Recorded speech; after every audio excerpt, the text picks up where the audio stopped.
안녕하십니까? 고요한 밤 혹은 분주한 하루의 틈에서 잠시 멈추어 우리 삶의 가장 깊은 질문과 마주하는 시간입니다. 오늘 우리는 신앙이라는 여정의 본질에 대해 이야기 나누고자 합니다. 오늘 이 이야기가 여러분의 마음에 깊은 울림을 준다면 주님의 은총을 다른 이들과 나누는 마음으로 이 채널을 구독하고 좋아요를 눌러주십시오. 여러분의 작은 실천이 더 많은 영혼에게 빛을 전하는 통로가 될 것입니다. 여러분의 삶에 주님의 평화가 가득하기를 빕니다. 우리는 세례를 받을 수 있습니다. 교적에 이름이 올라가 있을 수도 있습니다. 주일마다 미사에 참여하며 무릎을 꿇고 일어서고 모든 성가를 따라 부를 수도 있습니다. 하지만 그러고도 거듭나지 못했을 수 있습니다. 이것은 누군가를 겁주려는 말이 아닙니다. 예수님께서 직접 하신 말씀입니다.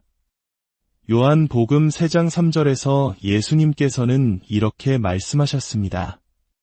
누구든지 위로부터 태어나지 않으면 하느님의 나라를 볼 수 없다. 이 말씀은 우리가 신앙생활의 모든 형식적인 절차를 다 거치면서도 정작 새로운 마음으로 변화되는 기적을 단 한 번도 체험하지 못할 수도 있다는 뜻입니다. 잠시 생각해 보십시오. 겉으로는 완벽한 신앙인처럼 보일 수 있습니다. 말과 행동도 그럴듯할 수 있습니다. 하지만 마지막 날 그리스도 앞에 섰을 때 그분께서 나는 너를 도무지 알지 못한다. 라고 말씀하실 수도 있다는 것입니다. 이것은 여러분을 사랑하기에 반드시 전해야만 하는 진실입니다. 천국과 지옥은 실제하며 영원은 우리 모두가 마주할 현실이기 때문입니다. 그렇기에 오늘 우리가 씨름해야 할 질문은 바로 이것입니다. 나는 진정으로 거듭났는가? 아니면 아무런 내적 변화 없이 그저 세례만 받은 신자는 아닌가? 영원. 그것은 단순히 철학적인 개념이나 교실에서 토론하는 추상적인 관념이 아닙니다. 영원은 실제하며 우리 모두는 그 문턱을 넘어서게 될 것입니다. 그리고 여기 우리를 정신 차리게 하는 진실이 있습니다. 구원받았다고 생각하는 모든 사람이 실제로 구원받는 것은 아니라는 사실입니다. 예수님께서는 마테오 복음 7장 21절에서 친히 경고하셨습니다. 나에게 주님, 주님 한다고 모두 하늘 나라에 들어가는 것이 아니다. 하늘에 계신 내 아버지의 뜻을 실행하는 이라야 들어간다. 이것이 왜 그토록 중요할까요? 만약 우리가 이 문제를 잘못 이해한다면 단순히 축복 하나를 놓치는 것이 아니라 천국 그 자체를 놓치게 되기 때문입니다. 만약 우리가 경고의 신호들을 무시하고 그저 피상적인 신앙에 안주한다면 어느 날 하느님의 옥좌 앞에 서서 우리의 믿음이 결코 진짜가 아니었음을 너무 늦게 깨닫게 될지도 모릅니다. 하지만 좋은 소식이 있습니다. 하느님께서는 우리가 자신의 구원에 대해 막연히 추측하기를 원치 않으신다는 것입니다. 그분은 우리가 알기를 원하십니다. 우리가 그분께 속해 있다는 확신을 갖기를 바라십니다. 그래서 성경은 우리에게 촉구합니다. 여러분 자신을 살펴보아 믿음 안에 서 있는지 시험해 보십시오. 고린토이서 13장 5절의 말씀입니다. 하느님께서는 여러분을 너무나 사랑하시기에 여러분이 거짓된 확신 속에 머물도록 내버려 두지 않으십니다. 그분은 여러분을 진짜 신앙으로, 진정으로 거듭나는 삶으로 부르고 계십니다. 거듭남. 우리는 교회 안에서 이 말을 자주 사용합니다. 하지만 이것이 실제로 무엇을 의미할까요? 예수님께서는 요한복음 3장에서 가장 명확한 답을 주십니다. 그분은 니코데모에게 말씀하셨습니다. 니코데모는 바리사이였고 종교 지도자였으며 성경을 속속들이 아는 사람이었습니다. 그런 그에게 예수님께서는 말씀하십니다. 진실로 진실로 너에게 말한다. 누구든지 위로부터 태어나지 않으면 하느님의 나라를 볼 수 없다. 잠시 멈춰 생각해 봅시다. 니코데모는 이미 종교적인 사람이었습니다. 존경받았고 율법을 잘 지켰습니다. 하지만 예수님께서는 그 모든 것만으로는 충분하지 않다고 말씀하셨습니다. 왜일까요? 구원은 우리가 얼마나 많은 종교적 행위를 쌓았느냐의 문제가 아니기 때문입니다. 구원은 우리가 하느님의 영, 즉 성령으로 새롭게 만들어졌느냐의 문제입니다. 바오로 사도는 고린토이서 5장 17절에서 이를 다시 한번 강조합니다. 누구든지 그리스도 안에 있으면 그는 새로운 피조물입니다. 옛것은 지나갔습니다. 보십시오, 새 것이 되었습니다. 바오로 사도는 누구든지 성당에 가면 혹은 누구든지 유아 세례를 받았으면 이라고 말하지 않았습니다. 그는 누구든지 그리스도 안에 있으면 이라고 말했습니다. 이것은 관계를 의미합니다. 연합을 의미하며 새로운 생명을 의미합니다. 이렇게 생각해 볼 수 있습니다. 세례는 문과 같습니다. 하지만 우리는 문을 통과하고도 정작 그 집 안으로 들어가 살지는 않을 수 있습니다. 물에 몸은 젖었지만 영혼은 메마른 상태로 남아있을 수 있다는 것입니다. 하느님께서 여러분에게 원하시는 것은 단지 외적인 표지가 아닙니다. 그분은 내적인 변화를 원하십니다. 성경은 이를 강렬한 이미지로 묘사합니다. 에제키엘서 36장은 하느님께서 우리의 돌처럼 굳은 마음을 없애시고 살처럼 부드러운 마음을 주실 것이라고 말합니다. 로마서 8장은 하느님의 영이 우리 안에 머무시며 우리를 당신의 아들딸로 만들어주신다고 말합니다. 갈라티아서 2장 20절에서 바오로 사도는 이제는 내가 사는 것이 아니라 그리스도께서 내 안에 사시는 것입니다. 라고 고백합니다. 이것이 바로 거듭난다는 것의 의미입니다. 단순히 미사에 참여하거나 신조를 외우거나 선행을 하는 것의 문제가 아닙니다. 물론 그것들은 모두 좋은 것입니다. 하지만 뿌리가 아닙니다. 뿌리는 이것입니다. 그리스도께서 진정으로 당신을 새롭게 하셨는가? 만약 그분이 당신을 새롭게 하셨다면 증거가 나타날 것입니다. 성령께서는 열매를 맺으실 것입니다.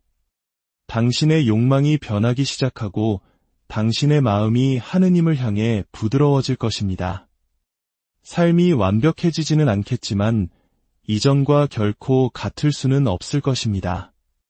자, 이제 스스로에게 물어보십시오. 당신 안에서 옛것은 지나갔습니까?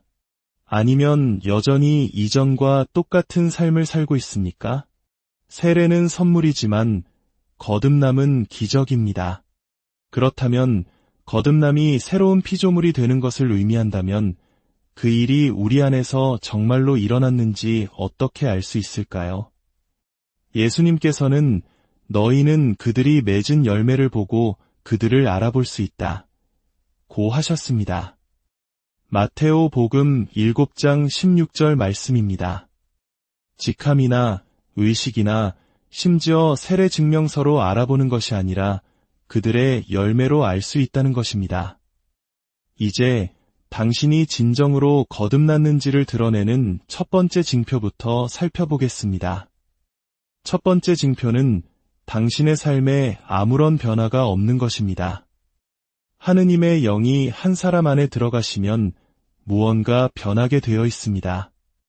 번개가 치는 것처럼 극적인 변화가 아닐 수도 있습니다. 모든 사람이 하루아침에 모든 것이 뒤바뀌는 간증을 하는 것은 아닙니다. 하지만 당신이 거듭났다면 시간이 지남에 따라 성령께서는 변화를 만들어내십니다. 로마서 6장 4절에서 바오로 사도는 말합니다. 그리스도께서 아버지의 영광을 통하여 죽은 이들 가운데에서 되살아나신 것처럼 우리도 새로운 삶을 살아가게 하려는 것입니다. 새로운 삶이라는 단어에 주목하십시오. 만약 당신이 여전히 과거의 낡은 방식, 똑같은 죄악 속에서 아무런 회개도, 영적 싸움도, 변화하려는 의지도 없이 살아가고 있다면 그것은 위험 신호입니다. 구원은 단순히 행동을 교정하는 것이 아닙니다. 그것은 마음의 변화입니다. 행동 교정은 내가 더 열심히 노력해볼게 라고 말하는 것입니다. 하지만 마음의 변화는 그리스도께서 내 안에 사신다고 고백하는 것입니다. 그리스도께서 당신 안에 사시는데 이전과 똑같은 방식으로 살아갈 수는 없습니다. 회개의 증거가 없고 죄가 당신의 마음을 아프게 하지 않으며 세례를 받기 전과 삶이 똑같아 보인다면 어쩌면 당신은 종교를 가졌을 뿐 거듭나지는 못한 것일 수 있습니다. 두 번째 징표는 하느님의 말씀에 대한 갈망이 없는 것입니다. 진정으로 거듭났다면 하느님의 말씀에 대한 굶주림이 생겨납니다. 베드로 1서 2장 2절은 말합니다. 갓난아기들처럼 순수하고 영적인 젖을 갈망하십시오. 여러분은 그것으로 자라나 구원을 얻게 될 것입니다. 생각해 보십시오. 갓난아기는 젖을 달라고 웁니다. 왜일까요? 젖이 없으면 죽기 때문입니다. 영양분 없이는 생존할 수 없습니다. 마찬가지로 거듭난 영혼은 하느님의 말씀을 갈망합니다. 성경을 전혀 펴지 않고 기도가 해도 그만 안 해도 그만인 선택사항처럼 느껴지고 하느님의 음성을 듣고 싶은 갈망이 없다면 당신은 영적으로 굶주리고 있는 것입니다. 먹지 않는 아기는 죽어갑니다. 하느님의 말씀에 대한 갈망이 없는 신자도 마찬가지입니다. 물론 오해하지는 마십시오. 우리 모두는 영적으로 메마른 시기를 겪습니다. 위대한 성인들조차 기도가 공허하게 느껴지는 순간들이 있었습니다. 그것이 당신이 구원받지 못했다는 뜻은 아닙니다.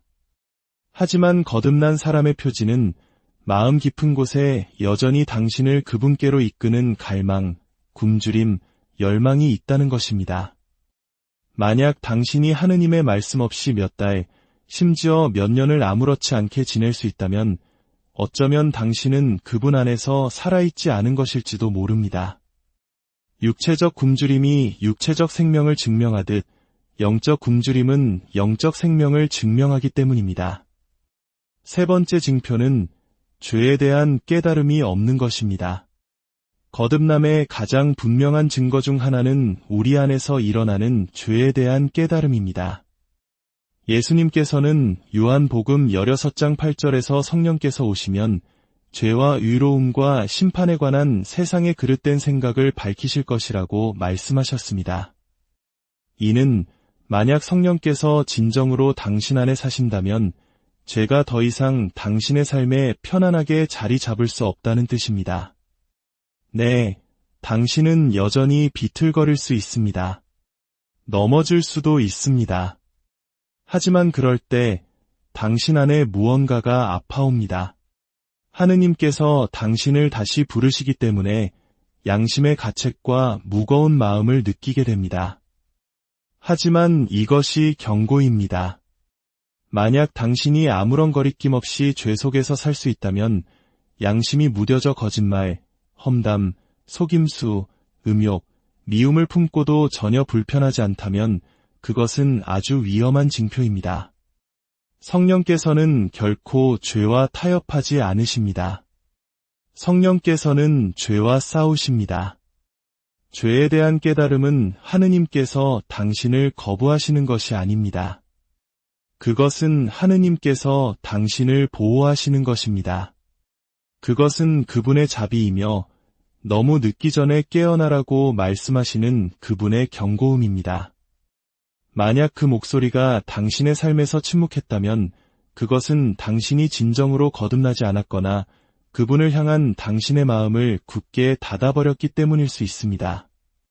네 번째 징표는 다른 사람에 대한 사랑이 없는 것입니다. 요한 1서 4장 20절의 말씀은 지극히 명확합니다. 누가 나는 하느님을 사랑한다 하면서 자기 형제를 미워하면 그는 거짓말쟁이입니다. 눈에 보이는 자기 형제를 사랑하지 않는 사람이 보이지 않는 하느님을 사랑할 수는 없습니다. 거듭남은 언제나 사랑을 낳습니다. 피상적인 사랑이나 나에게 잘해줄 때만 베푸는 그런 사랑이 아니라 성령을 통해 부어주시는 그리스도의 초자연적인 사랑을 말입니다.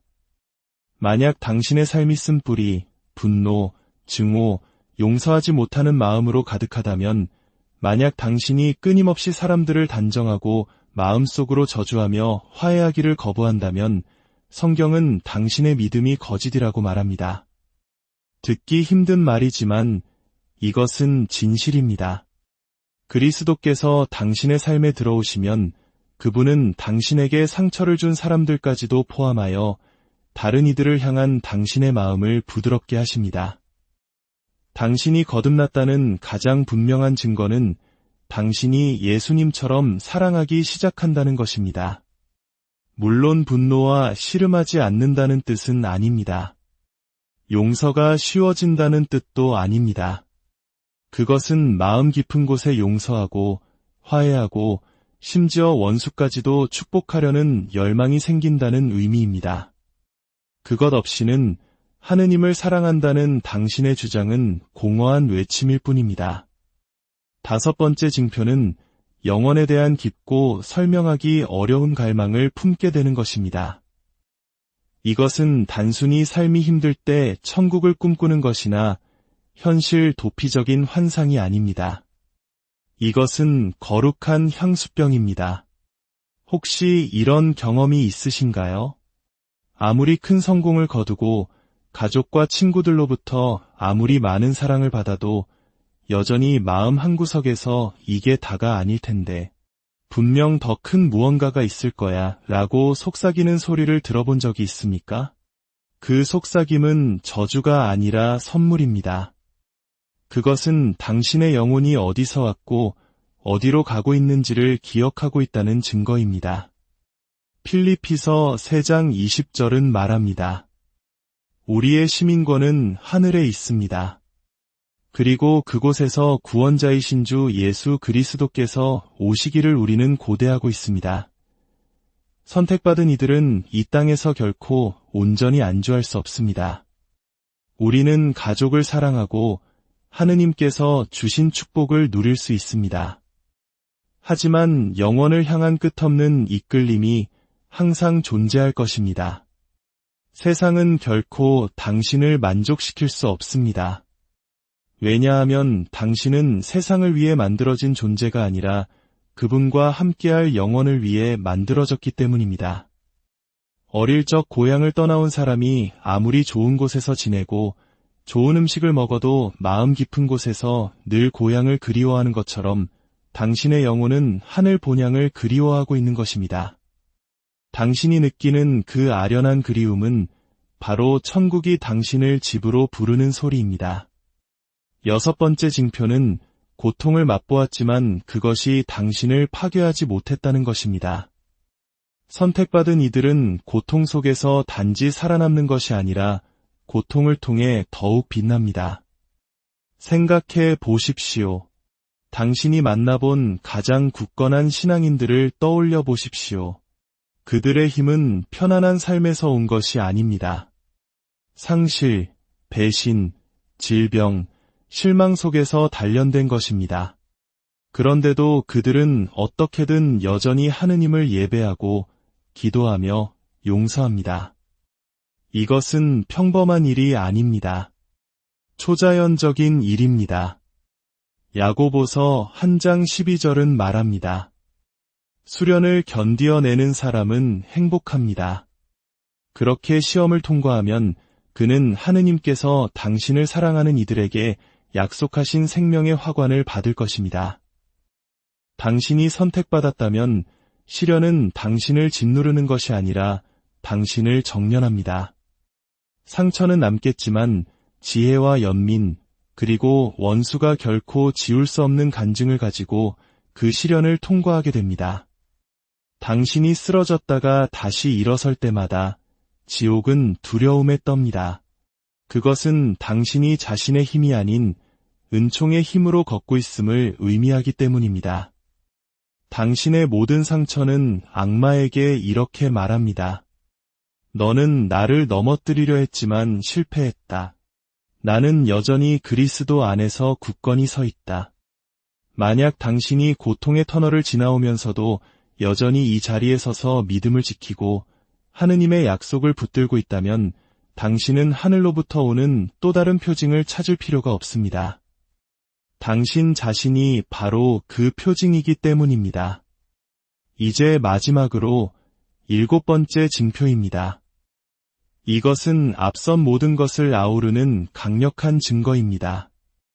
당신은 당신의 삶이 더 이상 당신의 것이 아니라고 진심으로 믿게 됩니다. 많은 이들이 그리스도를 구원자로 받아들이지만 주인으로 모시지는 않습니다. 필요할 때 도움을 청하는 대상으로 여기지만 삶의 모든 영역을 다스리는 왕으로 인정하지는 않습니다. 그러나 진정으로 거듭난 사람은 깨닫습니다.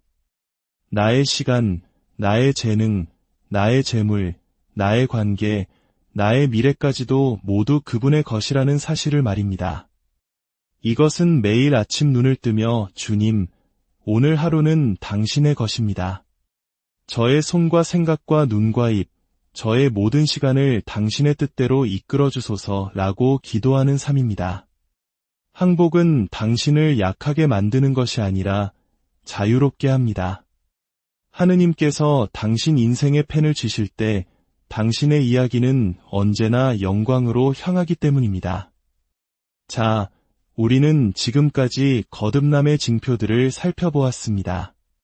삶의 변화, 말씀에 대한 갈망, 죄에 대한 깨달음, 이웃에 대한 사랑, 영혼에 대한 그리움, 고통을 이겨내는 힘, 그리고 완전한 내어드림. 이제 가장 중요한 부분이 남았습니다. 이 말씀을 듣고 당신은 무엇을 할 것입니까? 정보는 사람을 변화시키지 못합니다. 순종이 사람을 변화시킵니다. 오늘 하느님께서는 단지 듣기만을 요구하지 않으십니다. 그분은 당신의 응답을 기다리고 계십니다. 천국과 지옥은 실제하며 중립지대는 없습니다. 이 순간의 긴급함을 느끼셔야 합니다. 우리는 지금 개인적인 취향이나 교파의 차이를 이야기하는 것이 아닙니다. 우리는 영혼을 이야기하고 있습니다. 마테오 복음 7장에서 예수님은 많은 사람이 주님, 주님 하고 부르겠지만 나는 너를 도무지 알지 못한다고 대답하실 것이라고 하셨습니다. 소수가 아니라 많은 사람이라고 하셨습니다. 그들 중 일부는 스스로 안전하다고 생각했을 것입니다. 그들은 관계가 아닌 종교를 가졌고 내면의 불꽃이 아닌 외적인 형식을 가졌으며 거듭남이 아닌 세례만을 가졌던 것입니다. 하지만 그것이 당신의 이야기가 될 필요는 없습니다. 예수님의 팔은 여전히 열려 있고 그분의 자비는 여전히 유효하며 그분의 영은 바로 지금 이 순간에도 움직이고 계십니다. 당신의 폐에 숨이 붙어 있는 한 천국의 문은 아직 열려 있습니다. 진정으로 거듭나시겠습니까? 단순히 세례받은 신자, 성당에 다니는 사람이 아니라 진정으로 성령으로 태어나시겠습니까? 이것은 선택사항이 아닙니다. 구원의 바로 핵심입니다. 이것은 항복을 의미하며 회개를 의미하고 예수님을 구원자일 뿐만 아니라 삶의 주인으로 선택하는 것을 의미합니다. 십자가 앞에 나아가 이렇게 고백하는 것입니다. 저는 제 자신을 구원할 수 없습니다. 더 이상 아닌 척할 수 없습니다. 예수님, 당신이 필요합니다. 당신의 모든 것이 필요합니다. 어쩌면 지금 당신의 마음속에서 치열한 싸움이 벌어지고 있을지도 모릅니다. 나는 평생 신자로 살았고 세례도 받았고 미사에도 꼬박꼬박 참여하는데 괜찮지 않을까? 라고 생각할 수도 있습니다. 하지만 마음 깊은 곳에서는 알고 있습니다. 하느님과의 거리가 멀다는 것을, 신앙이 미지근하다는 것을, 당신의 믿음이 관계보다는 의식에 가까웠다는 것을 말입니다. 버디어, 그 마음의 이끌림을 무시하지 마십시오. 그것은 죄책감이나 수치심이 아닙니다. 당신을 더 깊은 곳으로 부르시는 성령의 초대입니다. 하느님께서는 결코 당신에게 무언가를 포기하라고 요구하시면서 그보다 더 위대한 것을 돌려주시지 않은 적이 없습니다. 당신이 죄를 가져가면 그분은 용서를 주시고, 수치를 가져가면 자유를 주시며, 상처를 가져가면 온전함을 주십니다. 당신이 죽음을 가져가면 그분은 생명을 주십니다. 구원은 나쁜 사람이 착한 사람이 되는 것이 아니라 죽은 사람이 살아나는 것입니다. 이것이 바로 거듭남의 의미입니다. 이제 더 이상 어중간한 신앙생활은 그만두십시오. 형식적인 믿음, 관계없는 공허한 의식은 이제 끝내야 합니다. 당신은 부르심을 받았고 선택받았으며 어린 양의 피로 값주고 사신 존재이며 하느님의 영으로 인침받은 사람입니다. 이 세상이 흔들리고 유혹이 거세지며 타협하라는 압력이 강해질수록 당신 안에 계신 성령의 힘 또한 더욱 강해질 것입니다. 예수님을 죽음에서 일으키신 바로 그 영이 당신 안에 살고 계십니다. 당신은 무력하지도 희망 없지도 혼자이지도 않습니다. 이제 우리 함께 기도합시다. 단지 듣지만 마시고 어디에 계시든 이 기도를 마음으로 따라 해주시길 바랍니다. 예수님, 당신이 필요합니다. 저는 제 자신을 구원할 수 없습니다. 저는 죄를 지었고 방황했으며 아닌 척하며 살아왔습니다. 하지만 오늘 저는 온전히 항복합니다. 저의 교만과 통제하려는 마음과 저의 모든 죄를 내려놓습니다. 그리고 당신의 십자가를 집니다. 당신의 보혈로 저를 씻어주시고 당신의 영으로 저를 채워주소서. 저를 새롭게 하시고 당신의 것으로 만들어주소서. 오늘부터 영원히 저는 당신께 속합니다. 저는 선택받았고 거듭났으며 제 삶의 모든 날 동안 당신을 따를 것입니다. 우리 주 예수 그리스도의 이름으로 기도합니다. 아멘. 만약 당신이 진실한 마음으로 이 기도를 바쳤다면 바로 지금 하늘이 움직였습니다. 당신의 이름이 어린 양의 생명의 책에 기록되었습니다. 천사들이 기뻐하며 이제 하느님의 영이 당신 안에 머무십니다. 당신은 더 이상 과거에 얽매이지 않고 사슬에 묶여있지 않으며 죄의 노예가 아닙니다. 당신은 선택받았고 자유로우며 거듭났습니다.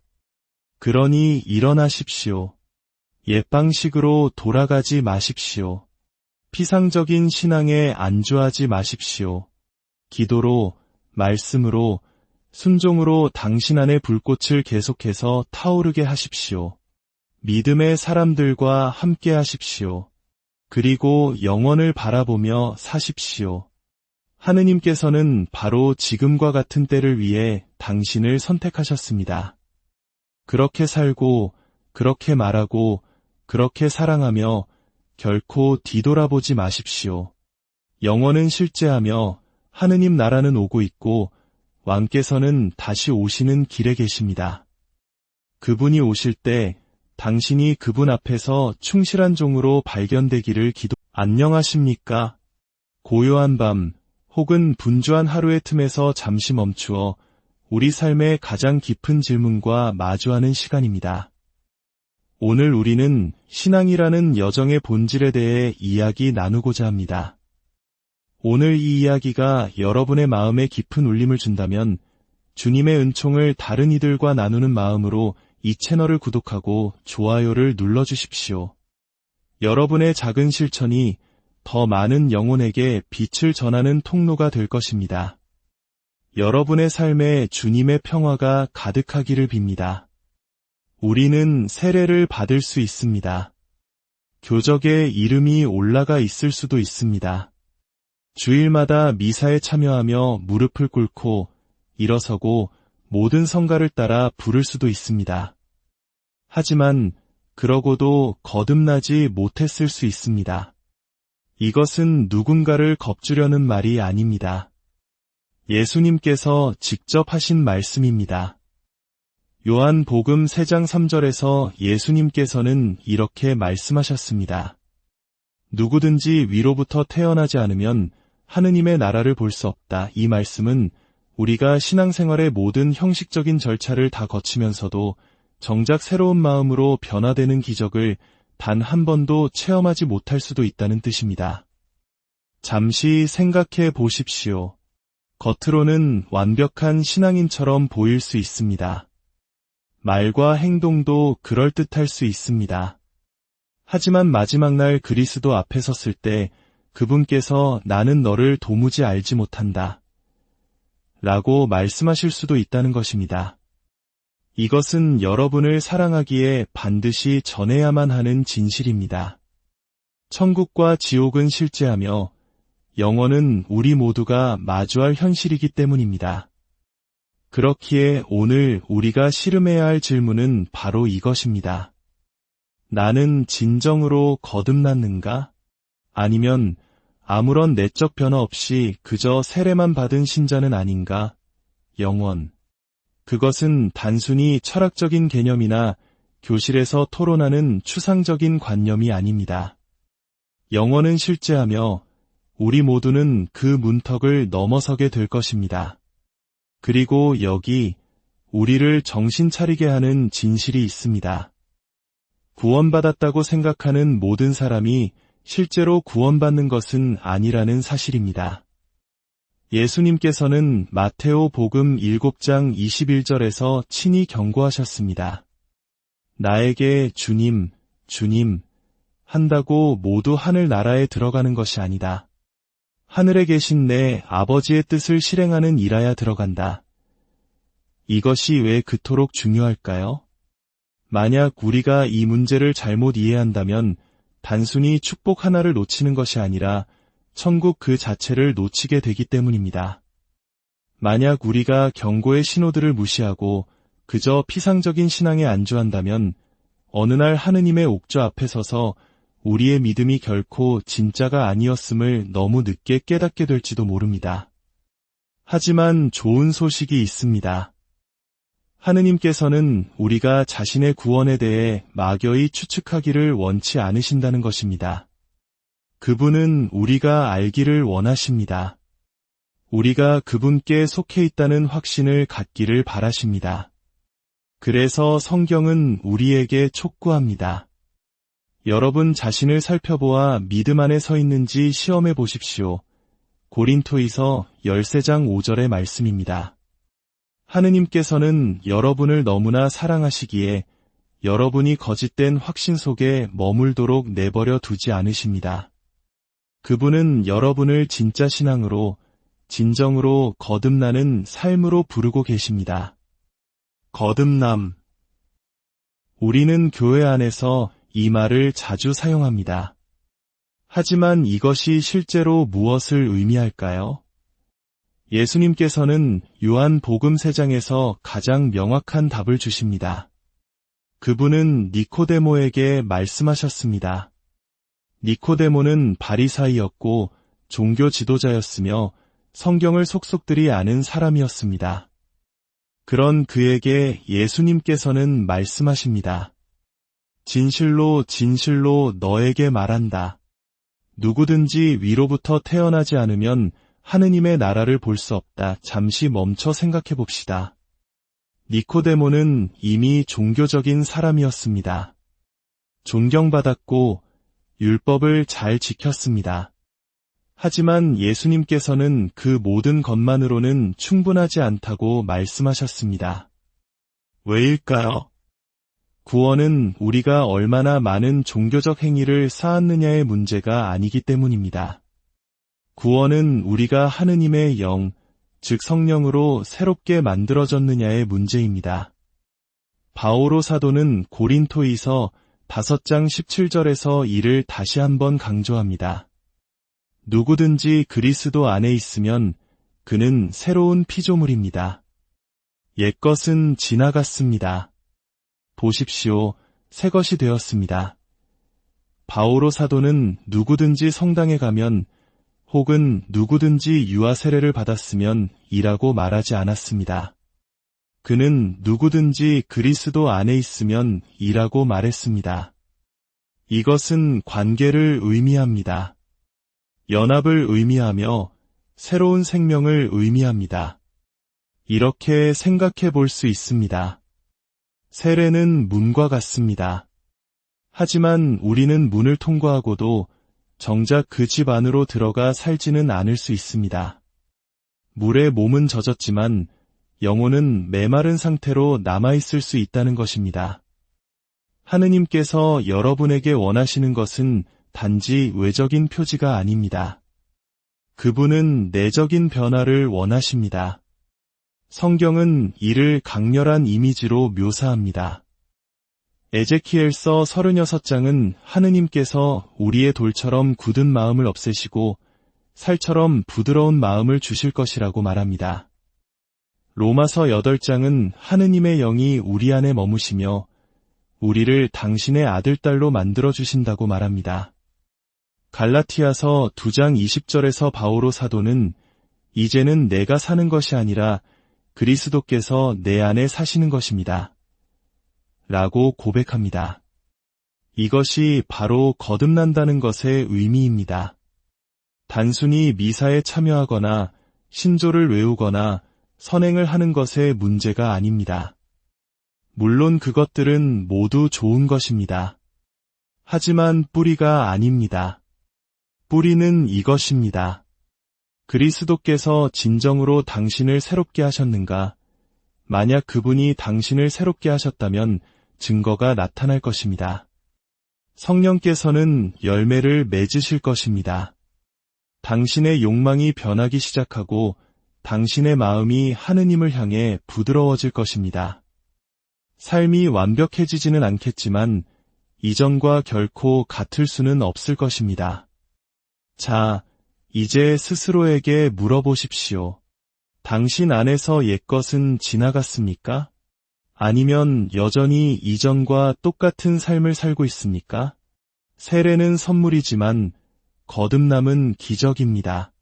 그렇다면 거듭남이 새로운 피조물이 되는 것을 의미한다면 그 일이 우리 안에서 정말로 일어났는지 어떻게 알 수 있을까요? 예수님께서는 너희는 그들이 맺은 열매를 보고 그들을 알아볼 수 있다 고 하셨습니다. 마테오 복음 7장 16절 말씀입니다. 직함이나 의식이나 심지어 세례 증명서로 알아보는 것이 아니라 그들의 열매로 알 수 있다는 것입니다.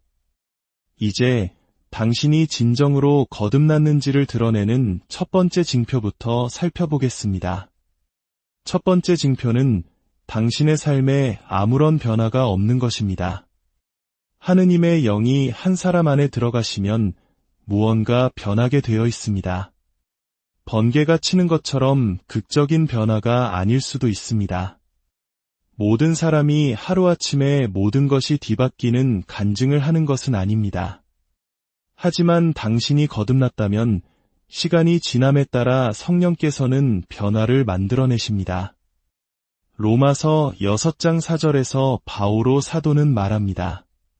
그리스도께서 아버지의 영광을 통하여 죽은 이들 가운데에서 되살아나신 것처럼 우리도 새로운 삶을 살아가게 하려는 것입니다. 새로운 삶이라는 단어에 주목하십시오. 만약 당신이 여전히 과거의 낡은 방식, 똑같은 죄악 속에서 아무런 회개도, 영적 싸움도, 변화하려는 의지도 없이 살아가고 있다면 그것은 위험 신호입니다. 구원은 단순히 행동을 교정하는 것이 아닙니다. 그것은 마음의 변화입니다. 행동 교정은 내가 더 열심히 노력해볼게 라고 말하는 것입니다. 하지만 마음의 변화는 그리스도께서 내 안에 사신다고 고백하는 것입니다. 그리스도께서 당신 안에 사시는데 이전과 똑같은 방식으로 살아갈 수는 없습니다. 회개의 증거가 없고 죄가 당신의 마음을 아프게 하지 않으며 세례를 받기 전과 삶이 똑같아 보인다면 어쩌면 당신은 종교를 가졌을 뿐 거듭나지는 못한 것일 수 있습니다. 두 번째 징표는 하느님의 말씀에 대한 갈망이 없는 것입니다. 진정으로 거듭났다면 하느님의 말씀에 대한 굶주림이 생겨납니다. 베드로 1서 2장 2절은 말합니다. 갓난아기들처럼 순수하고 영적인 젖을 갈망하십시오. 여러분은 그것으로 자라나 구원을 얻게 될 것입니다. 생각해 보십시오. 갓난아기는 젖을 달라고 웁니다. 왜일까요? 젖이 없으면 죽기 때문입니다. 영양분 없이는 생존할 수 없습니다. 마찬가지로 거듭난 영혼은 하느님의 말씀을 갈망합니다. 성경을 전혀 펴지 않고 기도가 해도 그만 안 해도 그만인 선택사항처럼 느껴지고 하느님의 음성을 듣고 싶은 갈망이 없다면 당신은 영적으로 굶주리고 있는 것입니다. 먹지 않는 아기는 죽어갑니다. 하느님의 말씀에 대한 갈망이 없는 신자도 마찬가지입니다. 물론 오해하지는 마십시오. 우리 모두는 영적으로 메마른 시기를 겪습니다. 위대한 성인들조차 기도가 공허하게 느껴지는 순간들이 있었습니다. 그것이 당신이 구원받지 못했다는 뜻은 아닙니다. 하지만 거듭난 사람의 표지는 마음 깊은 곳에 여전히 당신을 그분께로 이끄는 갈망, 굶주림, 열망이 있다는 것입니다. 만약 당신이 하느님의 말씀 없이 몇 달, 심지어 몇 년을 아무렇지 않게 지낼 수 있다면 어쩌면 당신은 그분 안에서 살아있지 않은 것일지도 모릅니다. 육체적 굶주림이 육체적 생명을 증명하듯 영적 굶주림은 영적 생명을 증명하기 때문입니다. 세 번째 징표는 죄에 대한 깨달음이 없는 것입니다. 거듭남의 가장 분명한 증거 중 하나는 우리 안에서 일어나는 죄에 대한 깨달음입니다. 예수님께서는 요한복음 16장 8절에서 성령께서 오시면 죄와 의로움과 심판에 관한 세상의 그릇된 생각을 밝히실 것이라고 말씀하셨습니다. 이는 만약 성령께서 진정으로 당신 안에 사신다면 죄가 더 이상 당신의 삶에 편안하게 자리 잡을 수 없다는 뜻입니다. 네, 당신은 여전히 비틀거릴 수 있습니다. 넘어질 수도 있습니다. 하지만 그럴 때 당신 안에 무언가가 아파옵니다. 하느님께서 당신을 다시 부르시기 때문에 양심의 가책과 무거운 마음을 느끼게 됩니다. 하지만 이것이 경고입니다. 만약 당신이 아무런 거리낌 없이 죄 속에서 살 수 있다면 양심이 무뎌져 거짓말, 험담, 속임수, 음욕, 미움을 품고도 전혀 불편하지 않다면 그것은 아주 위험한 징표입니다. 성령께서는 결코 죄와 타협하지 않으십니다. 성령께서는 죄와 싸우십니다. 죄에 대한 깨달음은 하느님께서 당신을 거부하시는 것이 아닙니다.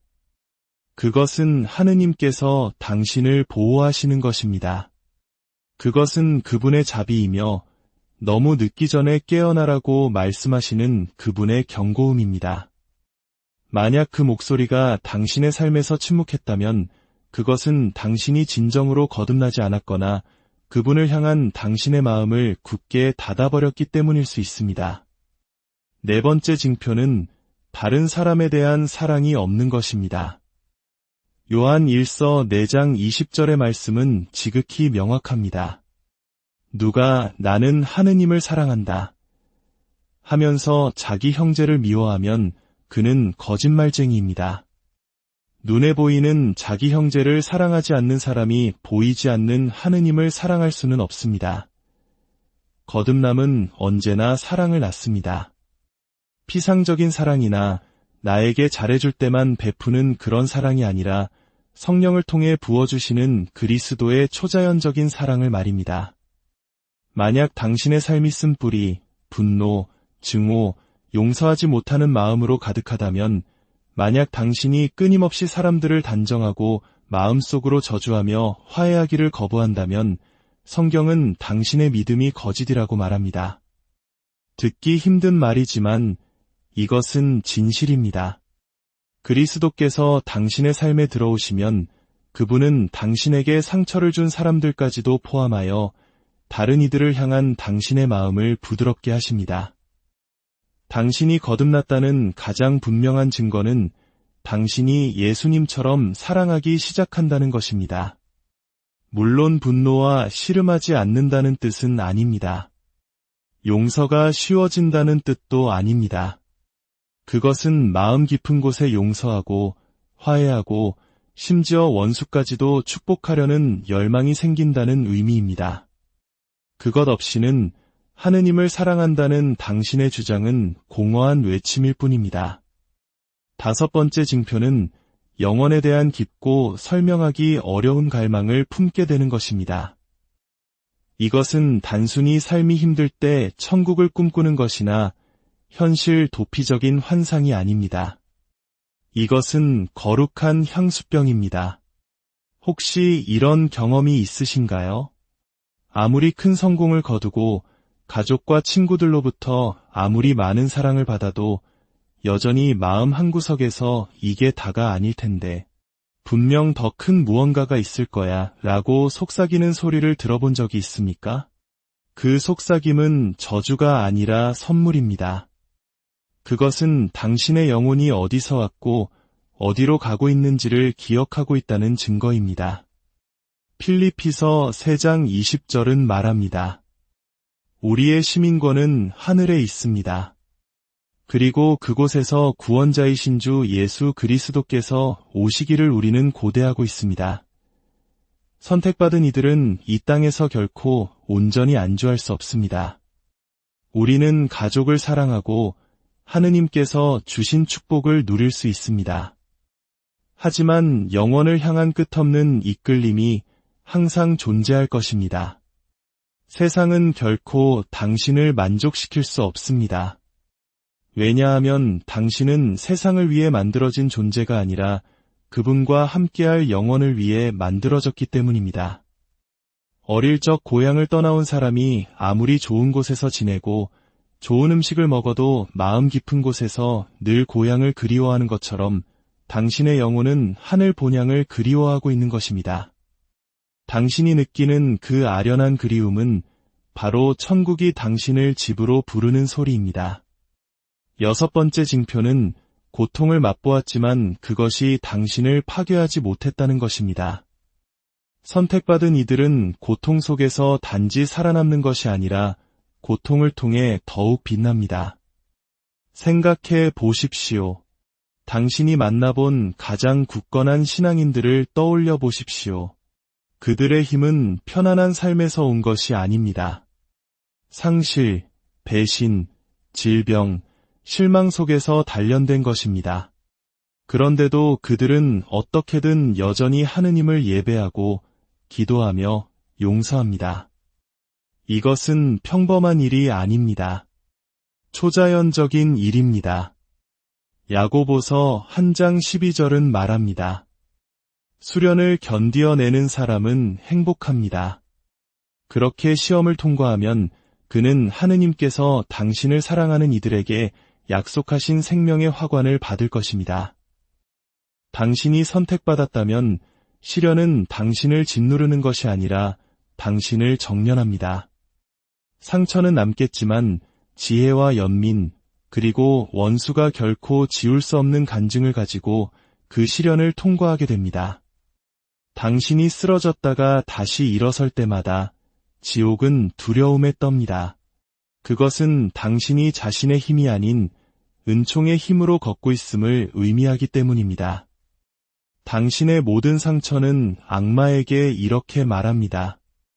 너는 나를 넘어뜨리려 했지만 실패했다. 나는 여전히 그리스도 안에서 굳건히 서 있다. 만약 당신이 고통의 터널을 지나오면서도 여전히 이 자리에 서서 믿음을 지키고 하느님의 약속을 붙들고 있다면 당신은 하늘로부터 오는 또 다른 표징을 찾을 필요가 없습니다. 당신 자신이 바로 그 표징이기 때문입니다. 이제 마지막으로 7번째 징표입니다. 이것은 앞선 모든 것을 아우르는 강력한 증거입니다. 당신은 당신의 삶이 더 이상 당신의 것이 아니라고 진심으로 믿게 됩니다. 많은 이들이 그리스도를 구원자로 받아들이지만 주인으로 모시지는 않습니다. 필요할 때 도움을 청하는 대상으로 여기지만 삶의 모든 영역을 다스리는 왕으로 인정하지는 않습니다. 그러나 진정으로 거듭난 사람은 깨닫습니다. 나의 시간, 나의 재능, 나의 재물, 나의 관계, 나의 미래까지도 모두 그분의 것이라는 사실을 말입니다. 이것은 매일 아침 눈을 뜨며 주님, 오늘 하루는 당신의 것입니다. 저의 손과 생각과 눈과 입, 저의 모든 시간을 당신의 뜻대로 이끌어 주소서라고 기도하는 삶입니다. 항복은 당신을 약하게 만드는 것이 아니라 자유롭게 합니다. 하느님께서 당신 인생의 펜을 쥐실 때 당신의 이야기는 언제나 영광으로 향하기 때문입니다. 자, 우리는 지금까지 거듭남의 징표들을 살펴보았습니다. 삶의 변화, 말씀에 대한 갈망, 죄에 대한 깨달음, 이웃에 대한 사랑, 영혼에 대한 그리움, 고통을 이겨내는 힘, 그리고 완전한 내어드림. 이제 가장 중요한 부분이 남았습니다. 이 말씀을 듣고 당신은 무엇을 할 것입니까? 정보는 사람을 변화시키지 못합니다. 순종이 사람을 변화시킵니다. 오늘 하느님께서는 단지 듣기만을 요구하지 않으십니다. 그분은 당신의 응답을 기다리고 계십니다. 천국과 지옥은 실제하며 중립지대는 없습니다. 이 순간의 긴급함을 느끼셔야 합니다. 우리는 지금 개인적인 취향이나 교파의 차이를 이야기하는 것이 아닙니다. 우리는 영혼을 이야기하고 있습니다. 마테오 복음 7장에서 예수님은 많은 사람이 주님, 주님 하고 부르겠지만 나는 너를 도무지 알지 못한다고 대답하실 것이라고 하셨습니다. 소수가 아니라 많은 사람이라고 하셨습니다. 그들 중 일부는 스스로 안전하다고 생각했을 것입니다. 그들은 관계가 아닌 종교를 가졌고 내면의 불꽃이 아닌 외적인 형식을 가졌으며 거듭남이 아닌 세례만을 가졌던 것입니다. 하지만 그것이 당신의 이야기가 될 필요는 없습니다. 예수님의 팔은 여전히 열려 있고 그분의 자비는 여전히 유효하며 그분의 영은 바로 지금 이 순간에도 움직이고 계십니다. 당신의 폐에 숨이 붙어 있는 한 천국의 문은 아직 열려 있습니다. 진정으로 거듭나시겠습니까? 단순히 세례받은 신자, 성당에 다니는 사람이 아니라 진정으로 성령으로 태어나시겠습니까? 이것은 선택사항이 아닙니다. 구원의 바로 핵심입니다. 이것은 항복을 의미하며 회개를 의미하고 예수님을 구원자일 뿐만 아니라 삶의 주인으로 선택하는 것을 의미합니다. 십자가 앞에 나아가 이렇게 고백하는 것입니다. 저는 제 자신을 구원할 수 없습니다. 더 이상 아닌 척할 수 없습니다. 예수님, 당신이 필요합니다. 당신의 모든 것이 필요합니다. 어쩌면 지금 당신의 마음속에서 치열한 싸움이 벌어지고 있을지도 모릅니다. 나는 평생 신자로 살았고 세례도 받았고 미사에도 꼬박꼬박 참여하는데 괜찮지 않을까? 라고 생각할 수도 있습니다. 하지만 마음 깊은 곳에서는 알고 있습니다. 하느님과의 거리가 멀다는 것을, 신앙이 미지근하다는 것을, 당신의 믿음이 관계보다는 의식에 가까웠다는 것을 말입니다. 버디어, 그 마음의 이끌림을 무시하지 마십시오. 그것은 죄책감이나 수치심이 아닙니다. 당신을 더 깊은 곳으로 부르시는 성령의 초대입니다. 하느님께서는 결코 당신에게 무언가를 포기하라고 요구하시면서 그보다 더 위대한 것을 돌려주시지 않은 적이 없습니다. 당신이 죄를 가져가면 그분은 용서를 주시고 수치를 가져가면 자유를 주시며 상처를 가져가면 온전함을 주십니다. 당신이 죽음을 가져가면 그분은 생명을 주십니다. 구원은 나쁜 사람이 착한 사람이 되는 것이 아니라 죽은 사람이 살아나는 것입니다. 이것이 바로 거듭남의 의미입니다. 이제 더 이상 어중간한 신앙생활은 그만두십시오. 형식적인 믿음, 관계없는 공허한 의식은 이제 끝내야 합니다.